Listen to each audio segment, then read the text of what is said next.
상과 형의 차이는 뭘까요? 주역 공부하다 보면 이제 상이 나옵니다. 상. 그리고 형이 나옵니다. 이 상은요, 그 어떤 우리 영어로 이미지, 느낌, 이렇게 볼 수도 있는데요. 상과 형에 대해서 이렇게 생각하면 이해가 좀 쉬울 것 같아요.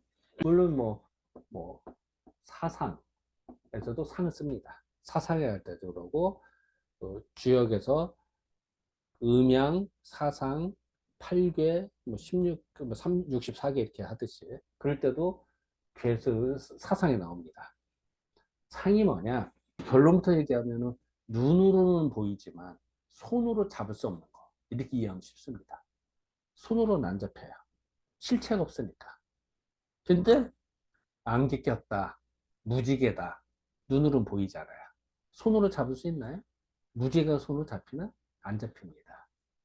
그걸 상입니다. 형은 형체입니다. 물질입니다. 즉 손으로 잡을 수 있는 거. 그래서 그 다시 말하면 손으로 못 잡고 손으로 잡을 수 있는 거. 주역에는 이런 말이죠. 하늘에 있는 거는 상이다. 땅에 있는 건 형이다 이런 얘기를 하거든요. 하늘은 천, 땅은 지. 하늘에서는 천기가 영향을 받아서 어떤 상을 만들 수 있어요. 지기의 영향을 받는 형, 지는 음기입니다.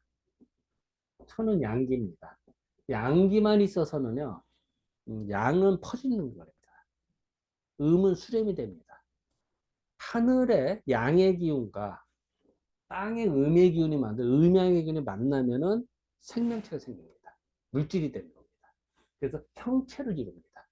즉, 하늘에서 에너지라고 할까요? 기운이 오고요. 땅에서 물질이 되고서 마주쳐야 생명체가 움직입니다. 예를 들어서 자동차를 만들었다. 컴퓨터를 만들었다. 거기가 전기가 안 통하면 어때요? 움직이지 않습니다. 자동차다. 그러면 지기로 만들었어. 근데 형체는 있는데 안 움직여. 전기가 통해야 될 거 아니야. 천기를 받아야 됩니다. 이렇게 이해해도 될 거예요. 물론 똑같은 건 아닌데 그 이해하면 편하다는 뜻입니다. 그래서 형은 지기를 받으면 형이 되고요. 천기를 받으면 상이 됩니다.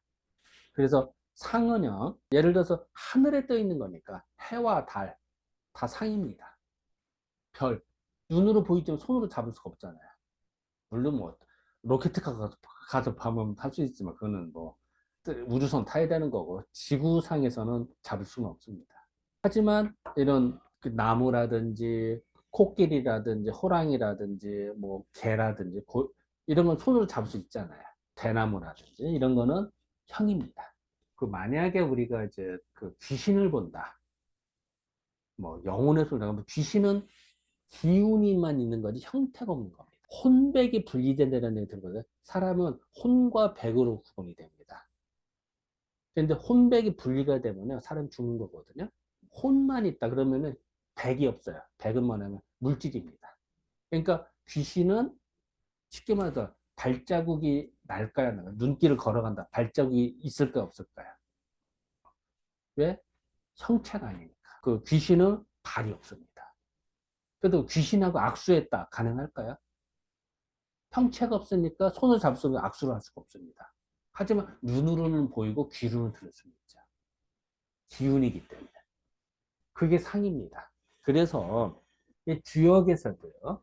재밌는 게 이 태극이라고 하는 거에서요. 양과 음이 나온대요. 양과 음. 그리고 이 양에서 양에서 음에서 양, 음에서 이렇게 나오면 이거 사상이라고 합니다. 물론 음양이니까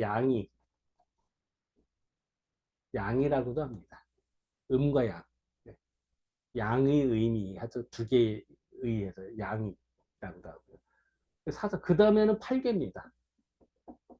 괴라고 합니다. 그 다음에 분화되는 8개, 64개 이렇게 쭉 나갑니다. 괴라고 하는 거는 구체적인 겁니다. 구체화가 된 거예요. 즉 물질이 된 겁니다. 물질은 아니지만 손으로 잡을 수가 있는 겁니다. 느낄 수가 있고 구체화된 겁니다. 그래서 팔괴, 그때 괴라고 합니다. 상일 때까지는 아직은 손으로 잡을 수가 없어요. 그냥 기운일 뿐입니다. 그래서 이거는 태양의 기운, 이건 소음의 기운, 소양의 기운, 태음의 기운을이라고 하는 거예요. 그래서 사상이라고 합니다. 이미지 상, 손으로 잡을 수 없기 때문에. 근데 그 다음에는 어떻게 돼요? 건괴, 택괴 이런 식으로 해서 괴라고 표현합니다. 괴는 구체적인 거로 된 겁니다. 이제 물론 어떻게 보면 괴가 다 손으로 잡냐? 그러면 건괴는 하늘을 의미하는데 하늘을 손으로 잡냐? 이건 아니죠. 하지만 괴라고 하는 때는 구체화된 거라고 괴라고 하는 거고요. 상이라고 하는 거는 눈으로는 볼 수 있고 느낄 수는 있지만 손으로 못 잡는 거. 그것이 상이다. 물론 여기서 팔괘에서 뭐 감깨다 이런 물이니까 뭐 물이로 표현해도 되겠죠. 그리고 손으로 잡을 수 있잖아요. 느낄 수도 있고. 어쨌든 이제 그거는 이제 손으로 잡는다는 거, 획일적은 아니지만 이제 어쨌든 괴라고 하면은 구체화된 거고요.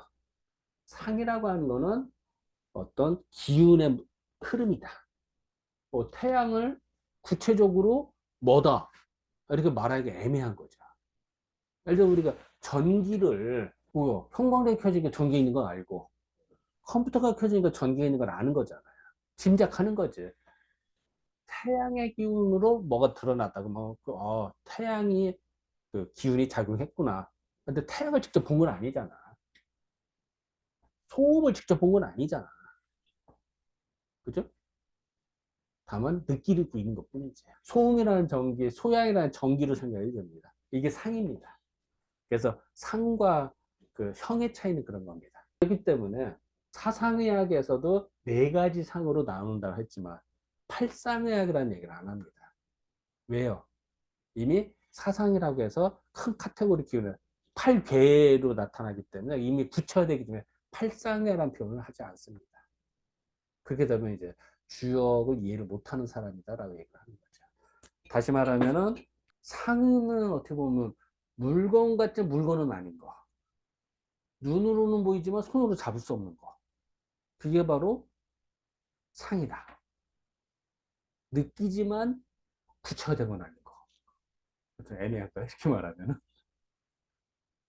그렇게 이해하시면 좀 되지 않을까라고 생각이 듭니다.